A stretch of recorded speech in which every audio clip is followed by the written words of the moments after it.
ये पादशाह हो गदा फारगम बेहमदिल्लाह, वो बादशाह और गदा दोनों से आजाद हो गया।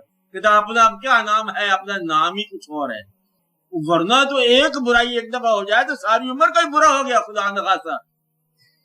बल्कि मैं तो ये कहता हूँ कि तौबा का ख्याल जो है ना, ये भी तौबा है। देखिए मैं आ गए, रहमत में दाखिल हो गए। मैं रहमत के दर्जात की बात कर रहा हूँ। रहमत में आके, रहम की महफिल में आकर, वहां आके फिर इसका पिछली गलतियों को क्या गिला। जब तुम मंजिल भी आ गए, कहता मंजिल में आ गए, रास्ते में आप क्या खान सुना था कि मैं बस में चढ़ा था तो नहीं चढ़ा था, तो घर पहुंच गया मुबारक हो। और फिर सुना था कि मैं आ रहा था तो रास्ते में अंदेशा था, क्या अंदेशा था। और जब तू आ ही गया तो फिर आ ही गया। तो वो आदमी जो मंजिल पे पहुंच गया, वो रास्ते के अब अंदेशे क्या याद कर रहा है। Yes got it. बस ये है कि जब रहम में दाखिल हो गए, अल्लाह के फजल में आप आ गए, अब वो गैर फजल का जमाना कैसे याद रहा आपको।